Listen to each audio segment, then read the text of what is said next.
Bonjour à tous, Sylvain Pigot, IBTP, avec Impulse Partner. Nous sommes heureux de vous retrouver pour ce premier webinaire Innovation de la rentrée consacré à la transition écologique. Sur les mêmes modèles que les différents et précédents webinaires, vous aurez l'occasion d'assister à 3 interventions de start-up qui présenteront leurs services et qui seront détaillés à l'instant. Pour cette rentrée, nous avons souhaité également renforcer notre information pour que vous puissiez retrouver ces différentes interventions. Vous les retrouverez sur le site ibtp.fr et elles vous seront également communiquées au travers d'une newsletter qui sera diffusée non pas le lendemain, mais le surlendemain après chacun des webinaires. Donc, si vous ne recevez pas nos différents mails, n'hésitez pas à vous inscrire. Pour ce premier webinaire, je vais donc vous souhaiter un bon moment et je vais laisser la parole à Impulse Partner. À Stéphanie, pardon. Bonjour à tous, Stéphanie Coulon, je suis ingénieure environnement au service transition écologique de la FFBE. Nous sommes ravis de vous avoir parmi nous pour ce webinaire Innovation et transition écologique. Je tiens à excuser Jean Passini, le président de la commission environnement de la Fédération, qui n'a pas pu être en direct avec nous aujourd'hui, mais qui a tenu à vous adresser un message et dresser un peu le contexte sectoriel, innovation et transition écologique. Sans plus attendre, je vous laisse visionner sa petite vidéo.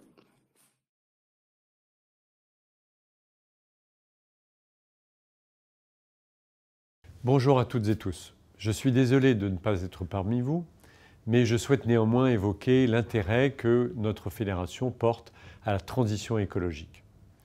L'environnement est au cœur de la politique de la Fédération française du bâtiment sous plusieurs angles. Tout d'abord, il s'agit de contribuer à la lutte contre le changement climatique. Il s'agit de maîtriser les impacts économiques et de contribuer aux enjeux sociétaux. Tout cela nous aidera à attirer les jeunes dans notre secteur.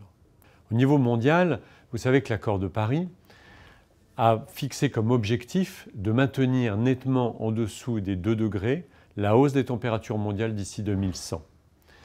Quelques chiffres sur les émissions de carbone. Dans le monde, 10% des émissions de carbone proviennent du secteur résidentiel et tertiaire. En Europe, il s'agit de 16%. Et pour la France, ce secteur représente 23% des émissions de carbone. Le bâtiment est donc un grand contributeur et un secteur central pour l'atteinte de l'objectif de neutralité carbone. Alors pour cela, 3 grands leviers pour réduire l'impact carbone. La construction neuve et sa réglementation environnementale, la rénovation énergétique, bien sûr, pour le parc actuel existant qui est très important, et l'économie circulaire. Il y a une nouvelle évolution récente avec la réglementation environnementale 2020. La Fédération a été très active dans l'expérimentation E+C- qui a démarré dès 2016. L'évolution est importante du fait de la prise en compte du critère carbone sur l'ensemble du cycle de vie du bâtiment.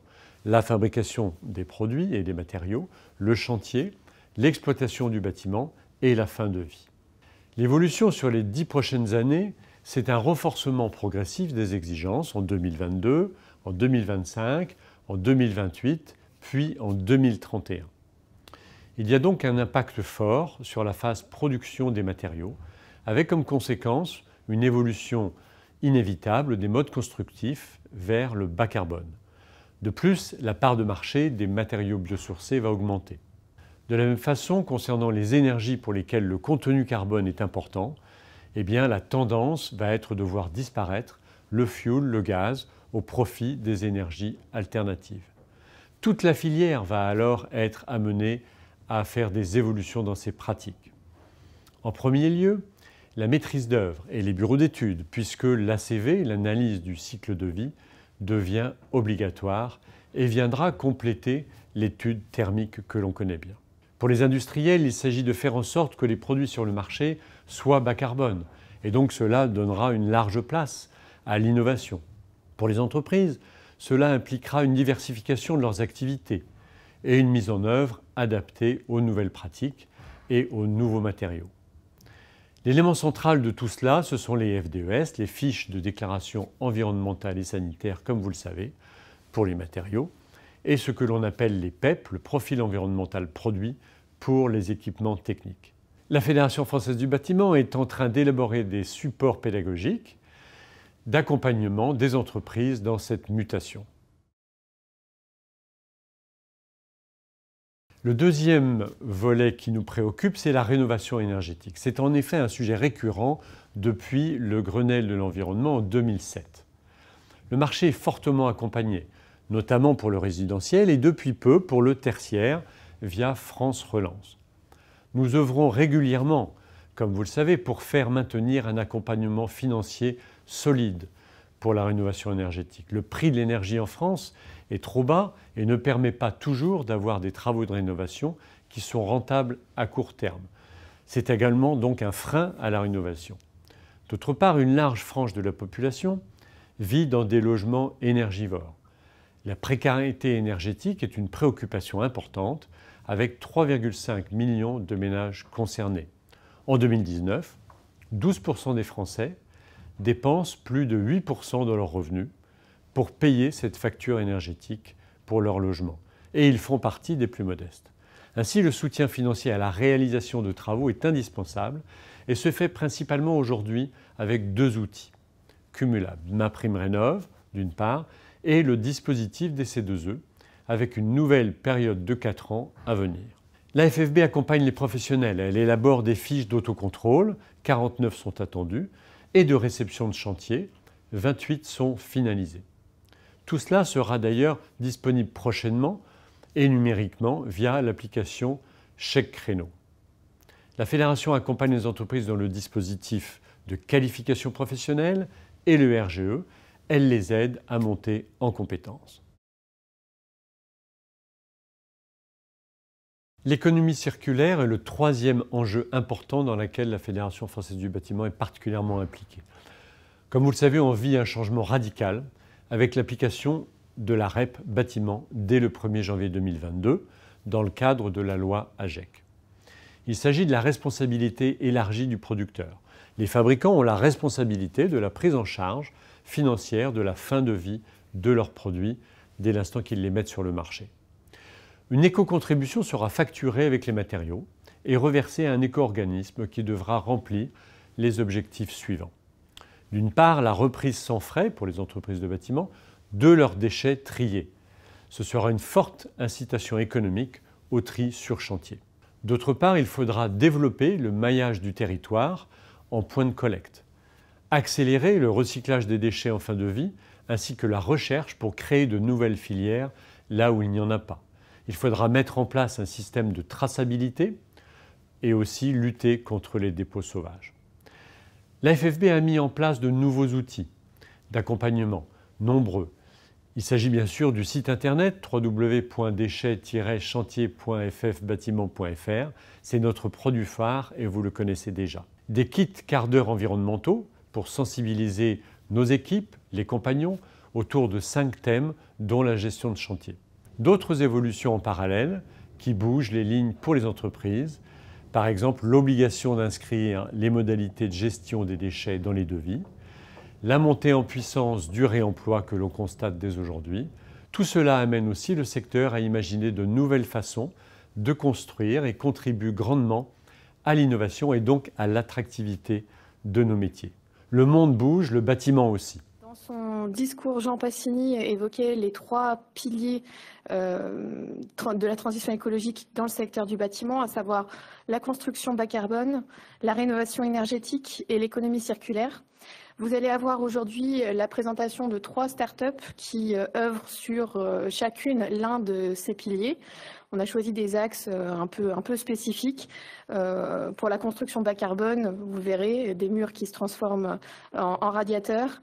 La rénovation énergétique, une solution d'offre globale innovante et sur mesure. Et pour l'économie circulaire, on fera un focus sur le réemploi. Eh bien, je cède la parole dès à présent à Antoine Thuillier de Impulse Partner qui va vous présenter plus précisément ces startups. Merci pour votre attention. Merci beaucoup pour cette introduction. Alors effectivement, on va va avoir l'occasion de vous laisser écouter 3 startups qui vont présenter leurs solutions.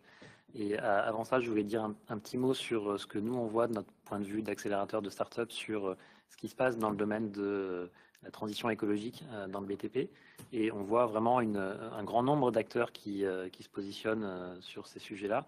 Et ce qui est intéressant, c'est de voir que les startups, contrairement à l'image qu'on pourrait en avoir, ne sont pas que tournées vers le digital et le software, mais développent aussi des solutions techniques, matériaux, systèmes constructifs et autres très concrètes et très intéressantes pour les chantiers. On va trouver des solutions dans le domaine des matériaux, des produits, des équipements de construction, que ce soit des matériaux géosourcés ou biosourcés alternatifs par rapport à ce qui s'emploie traditionnellement, mais également des nouvelles solutions qui viennent du secteur de l'économie circulaire et donc du recyclage. Pour donner quelques exemples, on peut citer Néolith qui propose des granulats nouveaux issus du traitement de déchets qui ne peuvent pas être recyclés. On peut parler de Circooler qui propose de recycler des peintures pour faire de nouvelles peintures, donc vraiment dans une logique de surcyclage. Et puis on peut parler aussi de tout ce qui vient du secteur du réemploi et un certain nombre de startups qui développent des plateformes favorisant le réemploi des matériaux de construction. L'économie circulaire, c'est aussi comment est-ce qu'on traite nos déchets des différentes activités économiques, notamment les déchets de chantier. Et là encore, de nombreuses solutions que développent certaines startups pour mieux collecter, mieux trier et donc mieux valoriser les déchets sur les chantiers. Mais c'est aussi l'économie circulaire, repenser notre façon d'utiliser les bâtiments et d'exploiter au mieux les surfaces construites, y compris quand elles changent d'usage. Il y a un certain nombre de startups qui développent également des solutions dans ce domaine-là.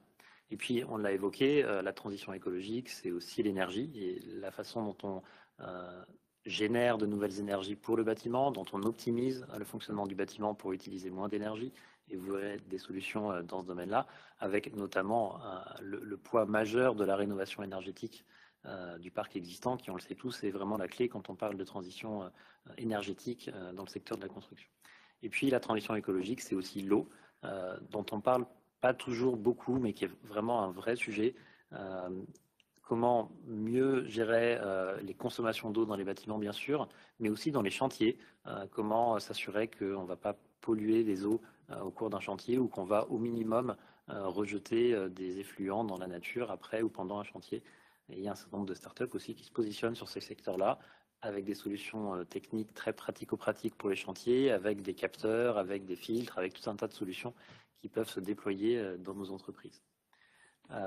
Donc sans plus attendre et sans m'attarder davantage sur ce panorama un peu global, on va passer aux présentations des startups. Alors, comme on l'a dit en introduction, sur ces 3 piliers de la transition écologique, construction bas carbone, économie circulaire, rénovation du parc existant, on va vous présenter 3 solutions, 3 startups, 3 entrepreneurs qui vont vous présenter leurs entreprises.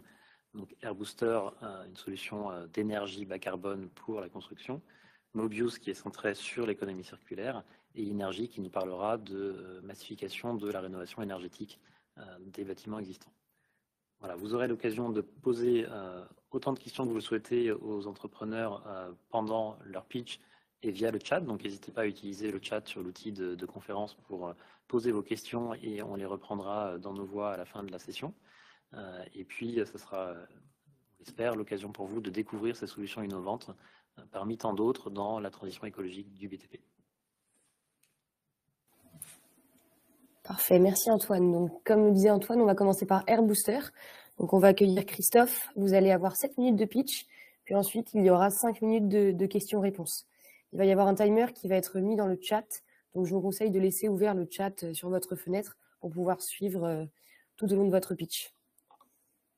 Voilà, je vous laisse la place. Bonjour à toutes, bonjour à tous.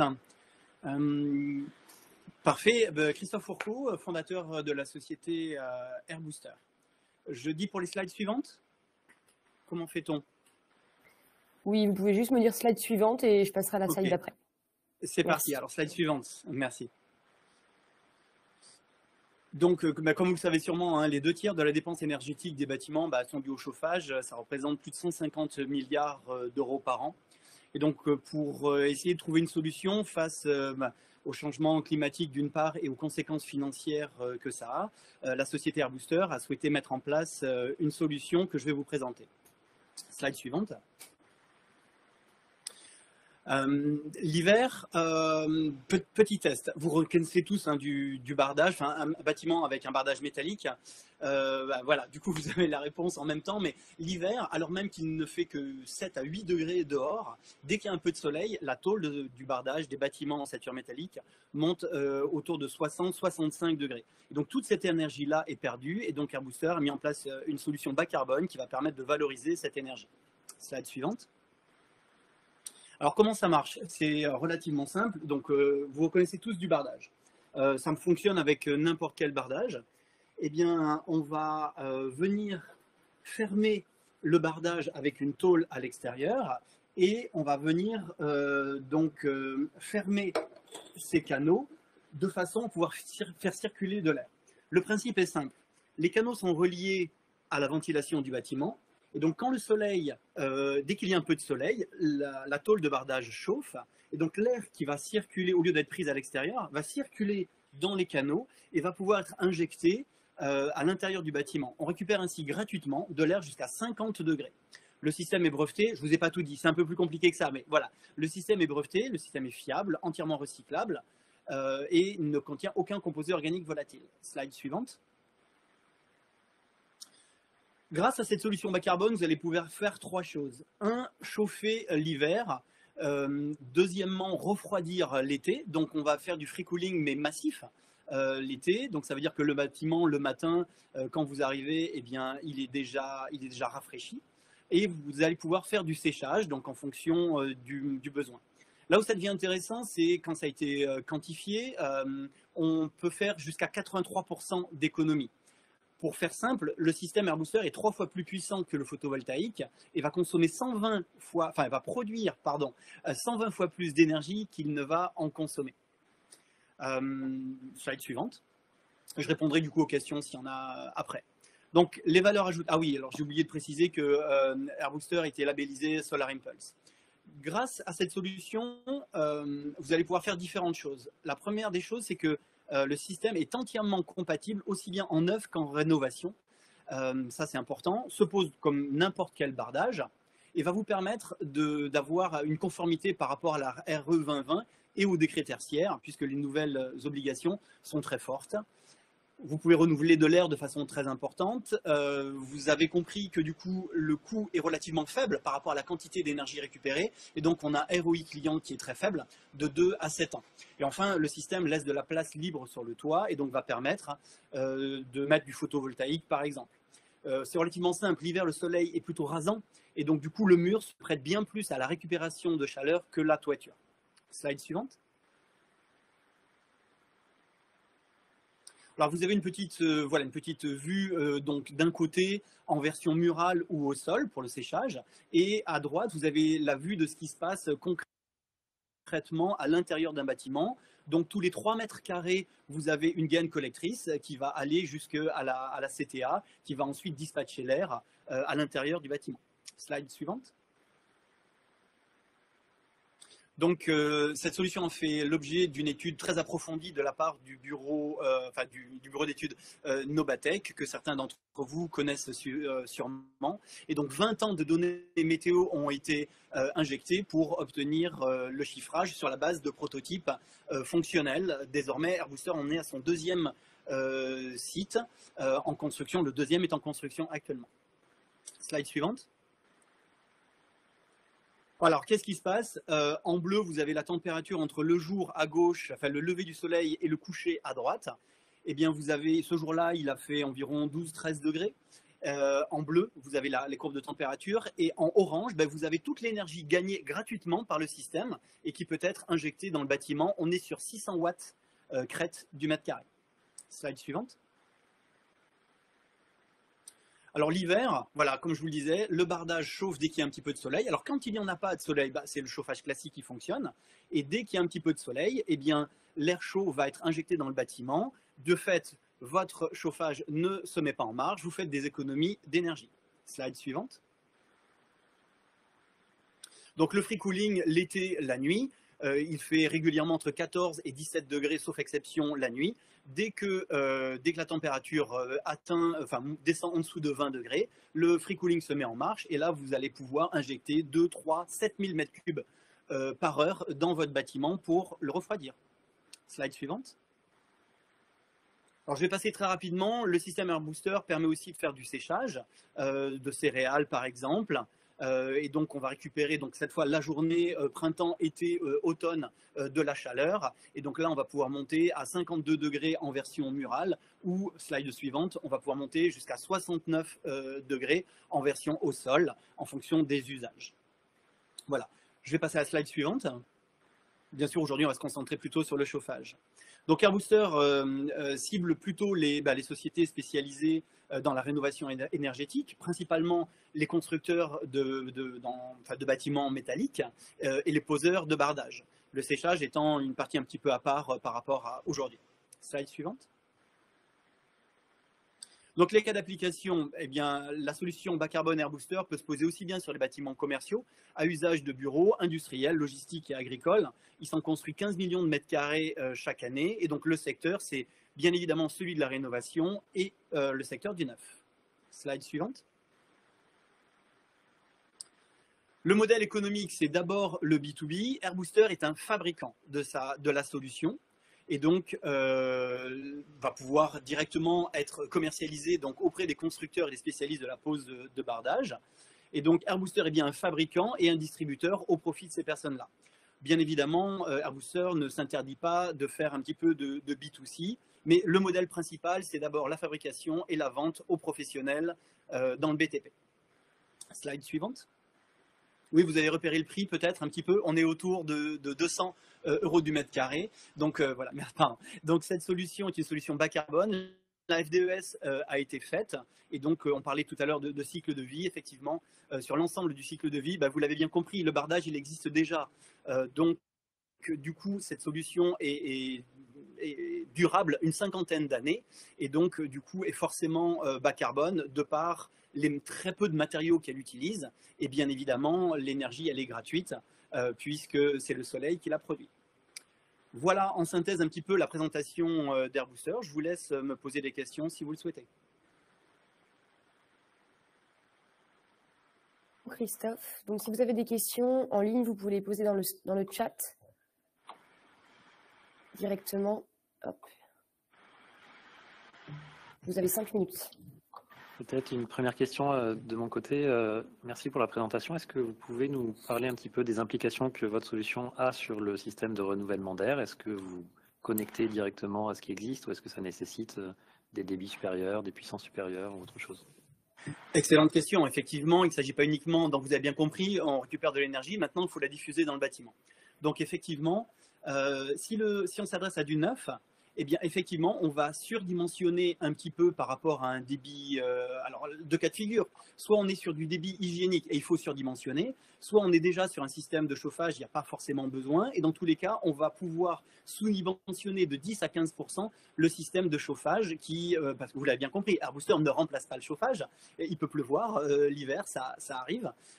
Et donc, sur le neuf, suivant le cas, on peut prévoir une petite augmentation. Pour la rénovation, effectivement, il faudra systématiquement prévoir une augmentation de la ventilation ou alors, si vraiment on veut limiter les coûts, on peut rester avec la ventilation que l'on a actuellement. Simplement, on sera plutôt sur un gain de 20 à 30% de baisse de chauffage et non pas entre 60 et 80%.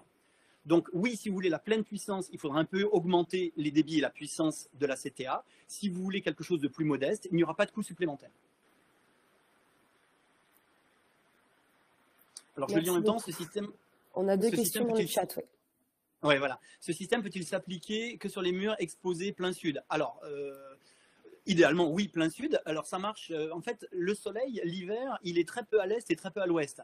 Donc à partir du moment où vous avez, en fait, sud-est, sud-ouest, ça fonctionne très bien. Mais idéalement, c'est le sud, c'est là que le ratio est le meilleur, mais ça fonctionne très bien, sud-est ou sud-ouest. Oui, effectivement, je pourrais parler plus longuement du positionnement et et du gramme solaire, effectivement, comme je viens de le dire, en fait, le soleil, il est très peu à l'est, très peu à l'ouest. Donc, ça va être un petit peu long de vous expliquer tout ça, mais voilà, ça fonctionne très bien. Si c'est un petit peu est, un petit peu ouest, pas de souci. Est-ce qu'il y a un intérêt supérieur à mettre le capteur solaire en mur plutôt qu'en toiture? Alors oui, des essais ont été faits. Alors c'est tout simplement dû à l'inclinaison en fait. Hein. Donc l'hiver, on est à Bordeaux, on est autour de 21 degrés simplement d'angle. Et donc du coup, la puissance par rapport à un mur est bien plus importante répartie sur 1 mètre carré que sur une toiture. Je vais faire simple. Les essais ont montré qu'on gagnait entre 15 et 16 degrés d'air injecté dans le bâtiment supplémentaire d'un mur sur un mur plutôt que sur une toiture. Il y a une version en toiture, mais quasiment droite, qui va arriver, mais pas avant un an et demi. Pour l'instant, le système AirBooster, le plus efficace, c'est le mur. Est-ce qu'il y avait d'autres questions? Voilà, il vous reste 2 minutes pour les questions. M'informe-t-on? Alors, dans le chat, on ne va pas avoir d'autres questions pour l'instant. Peut-être que vous pouvez nous en dire un petit peu plus sur votre développement actuel. Oui. À quel stade vous en êtes? Alors, les prototypes ont été réalisés. Alors déjà, je suis en TRL 7 pour ceux à qui ça parle. Donc, les prototypes ont été réalisés, caractérisés. La FDES a été faite. Ensuite, il y a un premier site pilote qui a été mis en marche, 100% fonctionnel. Et là, le deuxième est en cours de réalisation sous le pont d'Aquitaine actuellement. Et c'est de la rénovation. Voilà, donc c'est quelque part un peu le début de l'entreprise.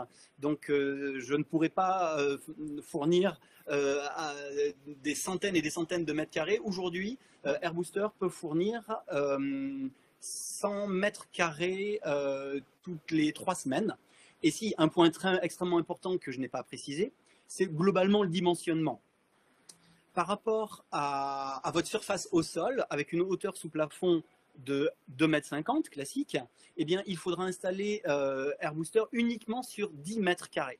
Donc, pour faire simple, hein, sur un bâtiment de 500 mètres carrés au sol et de 2,50 m de hauteur, il ne faudra que 50 mètres carrés de capteurs, ce qui représente une enveloppe budgétaire entre 10 et 12 000 euros, entre guillemets, seulement, puisque le système va pouvoir permettre d'être conforme avec la RE 2020 d'une part et le décret tertiaire d'autre part. Alors, l'articulation avec les RT1 nécessite-t-elle un titre 5 ou un avis technique? Alors, l'avis technique est en cours au niveau du CSTB. Voilà, dans quelques mois, il y aura l'avis technique. Et effectivement, le titre 5 va arriver après. Donc là, la FDES a été faite, l'avis technique est en cours et le titre 5 arrivera juste après, effectivement. Alors, il n'est pas obligatoire, hein, mais il arrive aussi.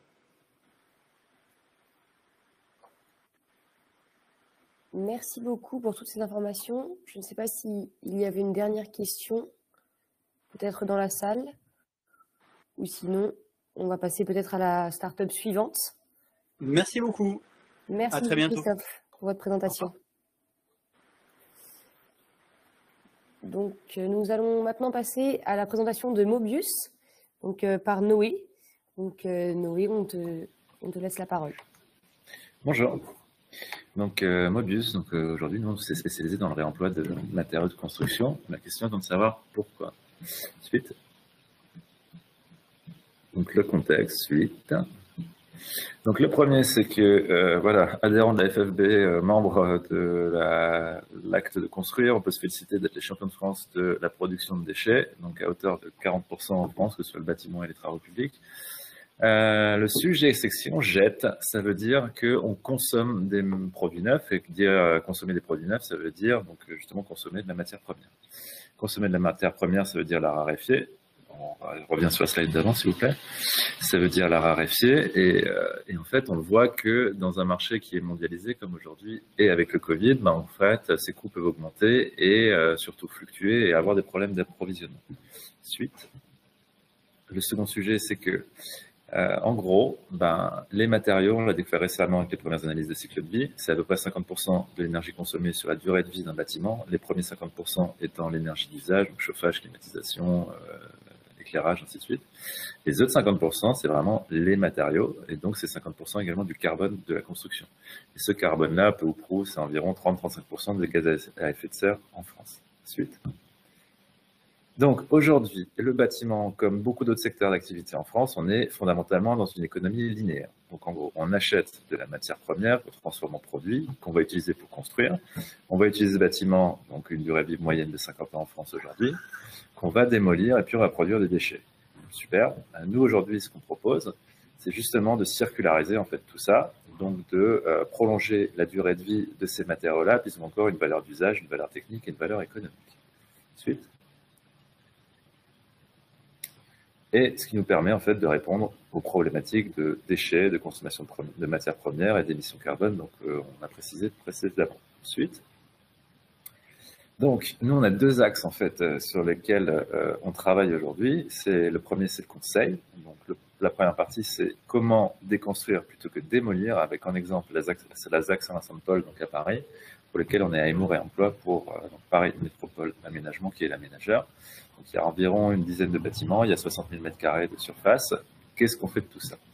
Ensuite, donc, pour démarrer, ce qu'on fait, c'est un premier diagnostic ressources. C'est-à-dire qu'on va faire ce grand catalogue IKEA de tout ce dont quoi le client est propriétaire. Donc, la matière, les matériaux, les produits, suite. Donc, l'idée, en fait, c'est de cataloguer, de référencer le nombre de mètres cubes de béton dont vous êtes propriétaire, le nombre de briques, le nombre de menuiseries extérieures, le nombre de portes, le nombre de luminaires, qualifier, quantifier, et surtout de dire quel est cet impact carbone, en fait, que ces matériaux-là ont si jamais on les jette et donc si on ne les réemploie pas. Suite.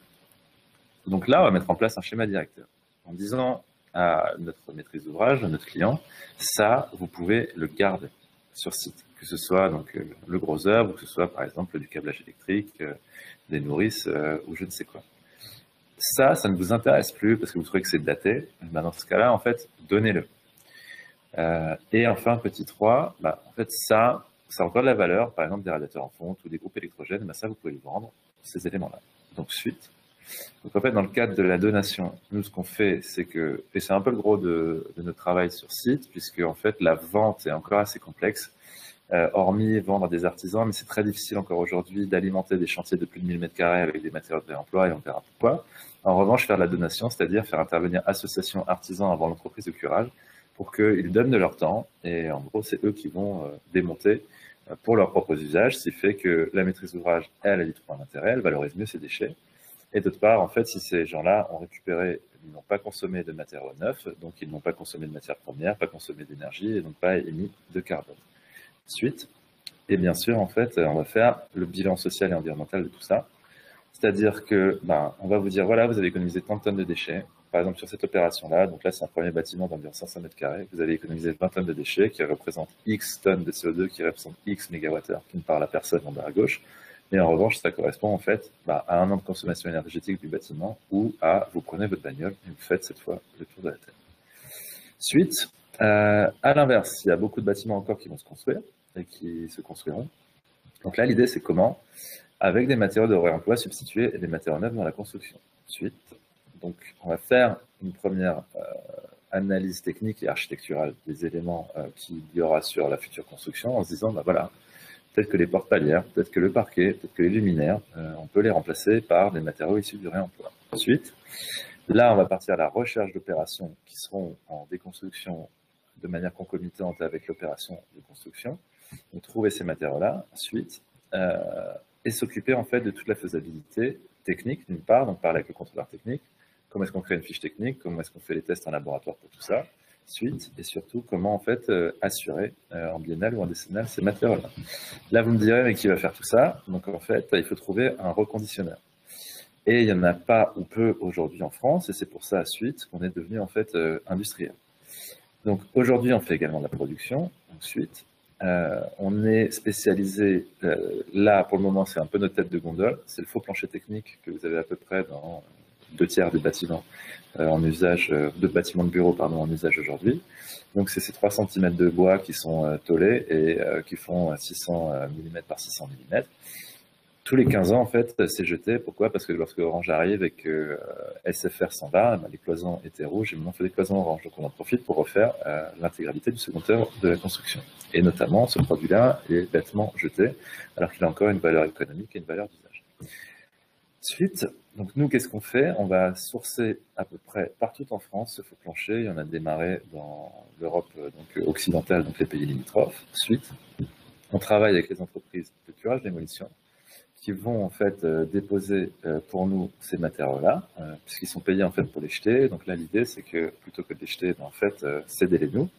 Là, on récupère à peu près 70% du matériel sur site, comme on pourrait le faire complètement pour d'autres matériaux. Suite, et après, en fait, ça arrive chez nous, dans notre atelier de Rosny-sous-Bois, donc à 4 km à l'est de Paris. Suite, ou sur 3500 m², en fait, on stocke et on reconditionne ce faux plancher-là. Suite, reconditionner du faux plancher, ça veut dire quoi? Ça veut dire enlever la colle, enlever les traces de moquette qu'il peut y avoir. Donc, c'est du brossage, du ponçage. Suite, c'est du réagrafage également. Suite, et après, on repalettise tout ça. Et avant d'envoyer ça sur d'autres chantiers, suite, on va refaire en fait l'intégralité des tests en laboratoire, donc mécanique, acoustique, feu. Suite, pour avoir notre ajustement décennal. Et donc, on va réinstaller ça sur d'autres opérations. Suite, on est à 15 secondes de la fin. Suite, donc aujourd'hui, c'est 100 000 m² par an et c'est surtout 90% d'économie carbone avec une FDES. Et donc, on est intégré dans le label plus et moins et donc prochainement dans l'Aéro 2020. Suite, nos références avec nos petits copains de Buguet Page Vinci. Suite, et voilà, les matériaux à l'étude, et on verra ce qu'on en fait en 2022 ou en 2023. Merci à vous. Suite. Voilà.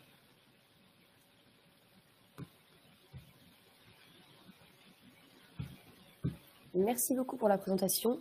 Donc, si vous avez des questions, n'hésitez pas à les poser dans le chat pour que Noé puisse y répondre ou à prendre la parole dans la salle si vous en avez. Oui, merci beaucoup pour la présentation. Une première question de ma part. Comment est-ce que vous voyez des initiatives ou des développements concurrents ou complémentaires aux vôtres des acteurs qui développent des plateformes, des marketplaces sur le réemploi? J'entends que vous avez pris une approche beaucoup plus intégrée, qui maîtrise beaucoup plus le produit. Est-ce que c'est deux choses qui vous semblent complémentaires ou est-ce que vous avez un regard critique à porter sur ces marketplaces? Alors, c'est clairement complémentaire. Nous, on s'était posé la question de monter une plateforme en fait au début de notre activité. Sauf que pour ubériser quelque chose, il faut que ce quelque chose existe. Uber a ubérisé les taxis, mais le taxi est existant. C'est un peu plus compliqué en fait d'ubériser le milieu du réemploi lorsque le réemploi n'existe pas, ou peu. Donc, monter une plateforme de réemploi, donc le bon coin du réemploi, effectivement, pour du particulier ou de l'artisan, oui, c'est possible. Pourquoi? Parce que le particulier, en fait, lui, il est assuré en assurance multirisque habitation. Donc, en fait, globalement, vous achetez quelque chose sur le bon coin le dimanche et puis votre appart prend feu le lundi, vous êtes assuré. Si c'est suite à ce matériau-là. L'artisan, je dirais, lui, il peut acheter les matériaux issus du réemploi qui soient d'occasion. Toujours est-il qu'ils ne sont pas assurés. Bon, pour la faire courte, hein, on imagine très bien que s'il y a un sinistre, il va sortir la facture dans notre chantier, et moi ça ne me dérange absolument pas dans la mesure où globalement on fait du bien à l'environnement. En revanche, pour des chantiers significatifs où effectivement il y a une entreprise de construction digne de ce nom, il y a une entreprise de pose, il faut fournir. Et pour fournir en fait un produit, il faut une fiche technique. Pour avoir une fiche technique, il faut des procès-verbaux. Ces procès-verbaux-là, donc ça demande de faire des tests. Donc une décennale derrière tout ça. Et ça, ce n'est possible qu'à partir d'une certaine échelle. Donc en fait, l'industrialisation, vous êtes obligé de la faire pour avoir un produit qui est garanti, qui est disponible dans le temps, en qualité et en quantité. Donc oui, nous sommes complémentaires. En revanche, faire une plateforme de réemploi pour des marchés institutionnels, je veux dire maîtrise d'ouvrage public ou maîtrise d'ouvrage privé, je pense que c'est un peu tôt. Puisqu'effectivement, il n'y a pas ou peu de filières aujourd'hui de réemploi. Pourquoi? Parce que le modèle économique est très serré. Le réemploi, c'est forcément plus cher que le neuf. On ne va pas se mentir là-dessus. Parce que le neuf, c'est vous achetez de la matière que vous transformez avec de l'énergie et les deux ne coûtent pas très cher. Vous avez peu de main-d'œuvre. Alors que le réemploi, ce n'est que de la main-d'œuvre. Il y a des gens pour déposer, des gens pour transporter, des gens pour reconditionner, des gens pour faire les tests. Donc, en fait, vous arrivez forcément aujourd'hui avec des matériaux qui coûtent plus cher que du neuf, mais qui économisent du carbone et clairement qui créent de l'emploi.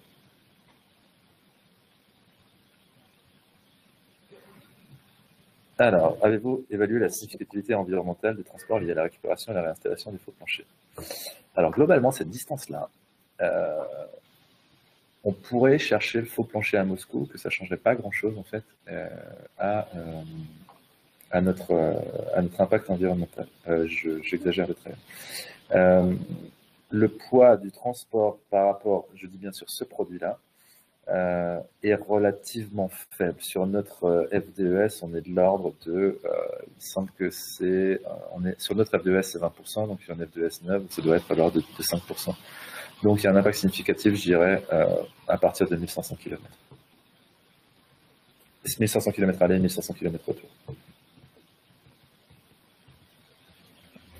Merci beaucoup. Il reste à peu près 1 minute de questions. S'il y a une dernière question dans le chat ou dans la salle. Alors moi j'ai une autre question, c'est sur, on a vu les prochains produits que vous avez envie de prendre en main, il y en avait 4 sur la slide. Est-ce que vous avez une idée de ce que représente, enfin, la part des matériaux et des systèmes qui sont dans un bâtiment de bureau qui peuvent être à terme réemployés avec votre approche, et ce qui de toute façon ne le sera pas parce que c'est pas possible techniquement ou pour des raisons d'assurance? En fait, c'est pas tant pour une question assurance technique, c'est l'État veut quoi? Les économies carbone, la maîtrise d'ouvrage veut quoi? Un bâtiment qui coûte le moins cher possible. Je la fais courte. Donc en gros, c'est le ratio. Quel est le matériau qui me permet d'avoir le kilogramme de CO2 économisé au meilleur prix? Ça, c'est ce qui va permettre en fait de trouver les prochains matériaux. Là-dessus, par exemple, on pourrait récupérer à l'appel du faux plafond à 600-600 en plâtre, mais ça n'a aucun intérêt économique en fait de faire ça et ça n'économise pas assez de carbone. En revanche, des choses comme la moquette, les cloisons vitrées, ça c'est très carboné, ça se revalorise, ça se reconditionne relativement bien. Donc là-dessus en fait, il y a des choses à faire.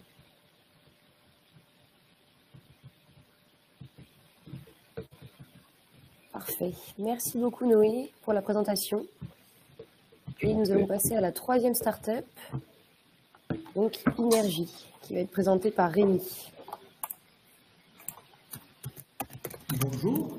Bonjour à toutes et bonjour à tous. La slide suivante.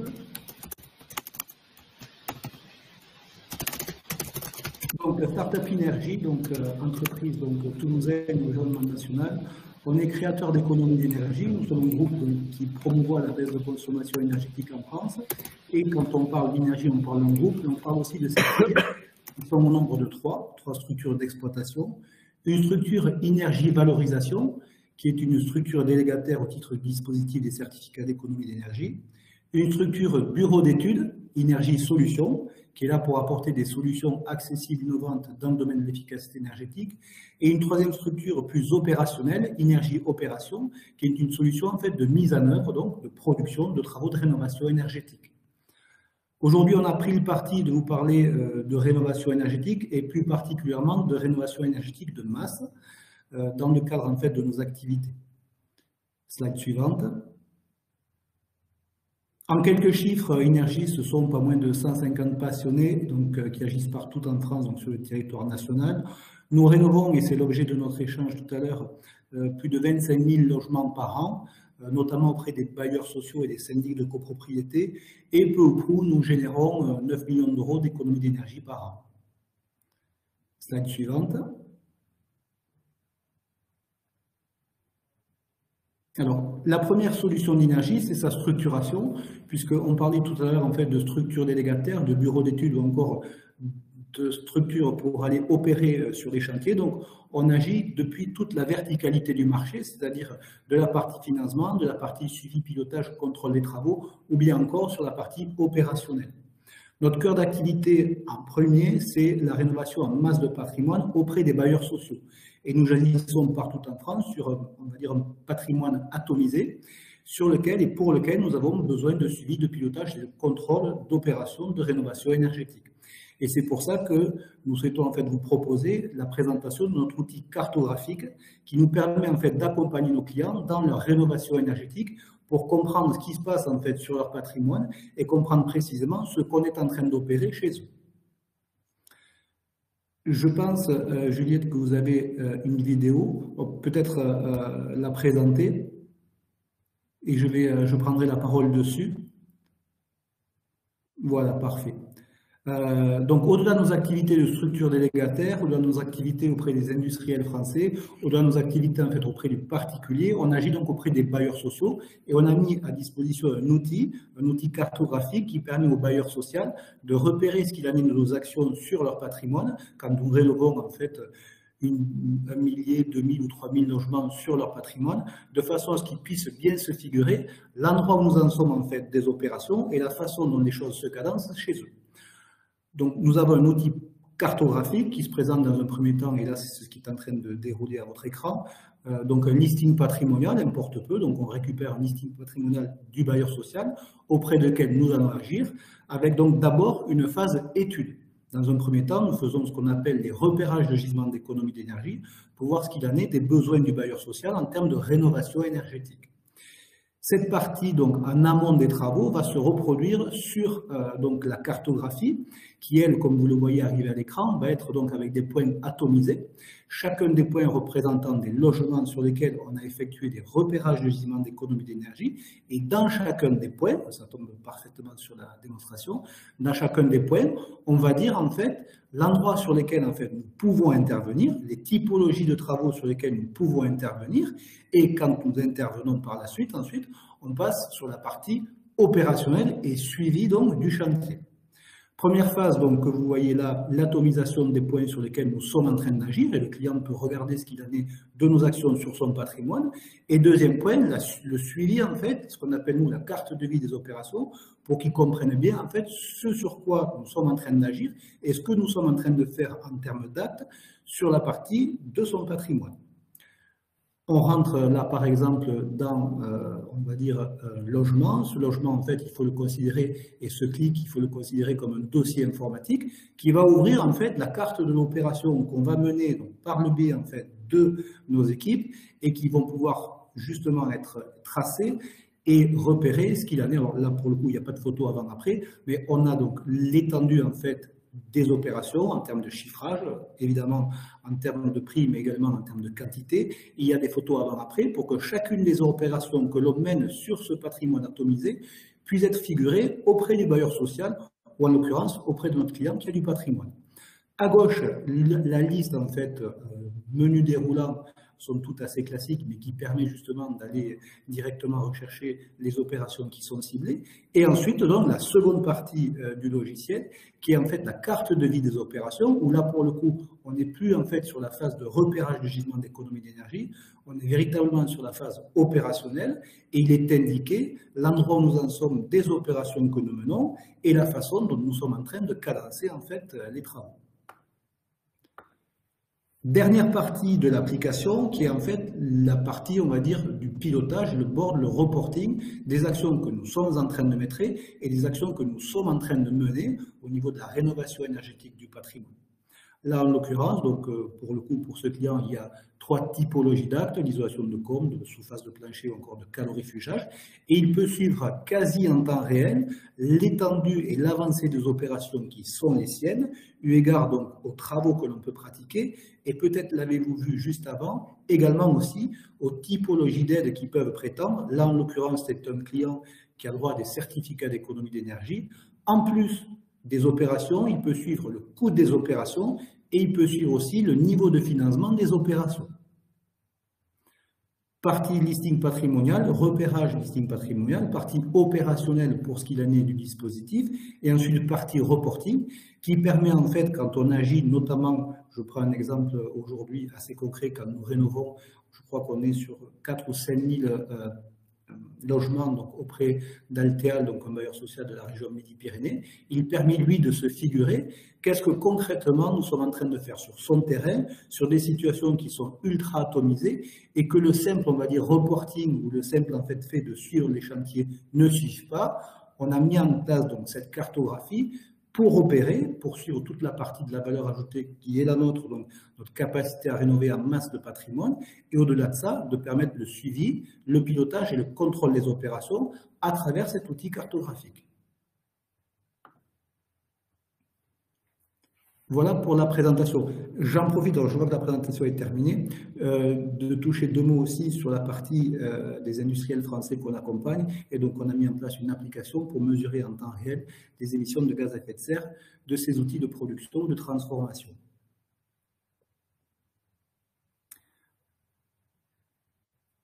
Je suis à l'écoute de vos questions. Beaucoup Rémi. Donc n'hésitez pas à poser vos questions dans le chat. Beaucoup Rémi. Ou comme tout à l'heure, si vous avez des questions dans la salle. Oui, donc une première question. Merci Rémi pour la présentation. Avec grand plaisir. Je crois comprendre que votre outil il est notamment pertinent quand vous avez un maître d'ouvrage qui vous confie la rénovation de beaucoup de logements dans un parc assez étendu et dispersé. Ouais. Comment est-ce que vous opérez dans le cadre des marchés publics? Est-ce que vous arrivez à gagner finalement des marchés suffisamment larges pour pouvoir proposer une solution intégrée comme celle-là? Oui, exactement. Alors, je vais faire ma réponse en 2 temps, si ça ne vous dérange pas. La première répond directement à votre question, c'est-à-dire oui, on opère bien souvent dans le cadre de marchés publics. Souvent, ce sont des marchés publics qui font état en fait de travaux de rénovation énergétique, la plupart du temps financés pour tout ou partie par le dispositif des C2E. Donc, on se retrouve bien souvent en fait avec un nombre de logements significatif, quand on parle notamment des bailleurs sociaux.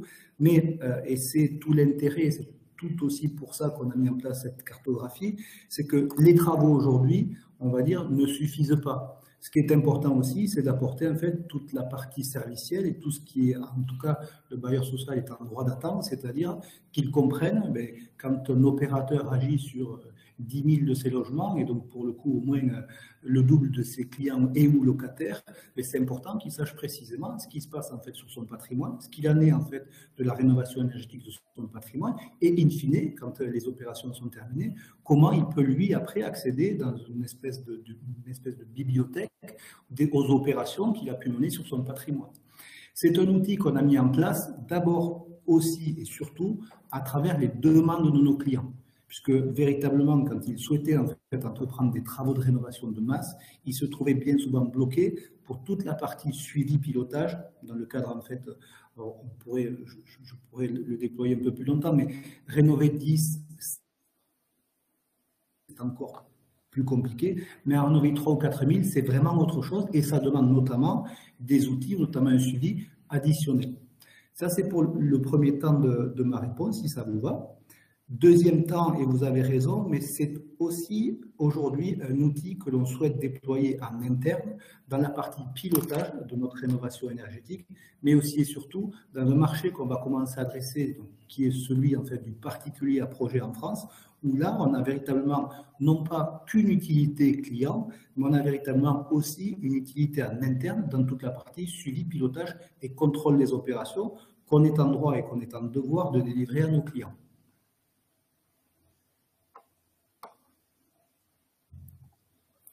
Merci. Je ne sais pas, Juliette, s'il y a des questions dans le chat.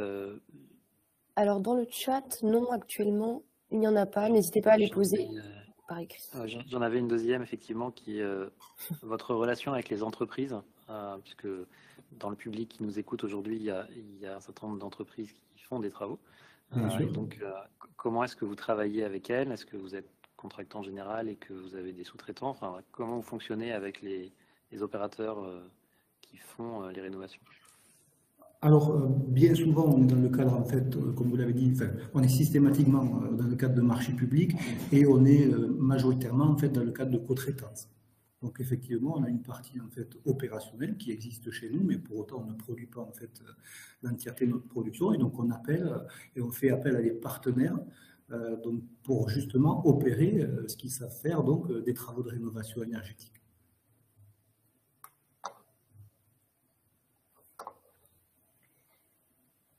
Très bien, merci beaucoup. Est-ce qu'il y aura d'autres questions dans la salle ou sur le chat?